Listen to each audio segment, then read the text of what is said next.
কলগাছিয়াৰ হালদিয়া পাথাৰগাঁৱত ভয়ংকৰ অগ্নিকাণ্ডত যায় এটা চাৰিচকীয়া বাহন ঘটনাক কেন্দ্ৰ কৰি চাঞ্চল্যৰ সৃষ্টি।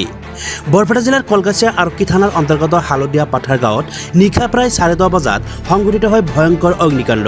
নতুনকৈ ক্ৰয় কৰা মাৰুতি সুজুকি ৱাগনৰ AS15W 6967 নম্বৰৰ চাৰিচকীয়া বাহনখন টিনপাতৰ চালিঘৰত ৰখাই থোৱা অৱস্থাত ধাওধাওকৈ জ্বলি উঠে জুই। পিছে অগ্নি নিৰ্বাপক বাহিনীক খবৰ দিয়াত ঘটনাস্থলীত উপস্থিত হয় যদিও জুই নিয়ন্ত্ৰণ কৰিবলৈ সক্ষম হয় যদিও বাহনখন জ্বলি ভস্মীভূত হয়। পিছে ঘটনাস্থলীত কলগাছিয়া আৰক্ষীৰ লোক উপস্থিত হৈ পৰিস্থিতিৰ বুজ লয়। অৱশ্য এই ভয়াৱহ অগ্নিকাণ্ডৰ পৰা পৰিয়ালটোৰ আন কেইবাটাও ঘৰ কথমপি ৰক্ষা পৰে। ঘটনাক কেন্দ্ৰ কৰি চাঞ্চল্যৰ সৃষ্টি হয়। ৰাতি 10:30 বজাত গাড়ীটো ধাপধাপকৈ জ্বলি উঠিছে। মই গাড়ীটো বৰপেটাৰ পৰা আহি গাড়ীটো পাৰ্কিং কৰি থৈ পেলাই লক কৰি থৈ মানে ভাত চাত খাই শুইছোঁ। তেতিয়া এজনে মাতিছে, গাড়ীটো জ্বলি উঠিছে। মানে মাতাৰ পিছত মই হাল্লা শুনাৰ পিছত মই আহি দেখোঁ গাড়ীটো ধাওধাওকৈ জ্বলি উঠিছে। অকস্মাত অট'মেটিকেলি জ্বলিছে গাড়ীটো, আৰু ঘৰটোত জুই লগা নাই। মই আহি পেলাই দেখিছোঁ যে গাড়ীটো ঘৰটোত কোনো জুই নাই, কেৱল গাড়ীটো জ্বলি আছে ইঞ্জিনৰ পাৰ্টটো ইঞ্জিনৰ ফালৰ পৰা।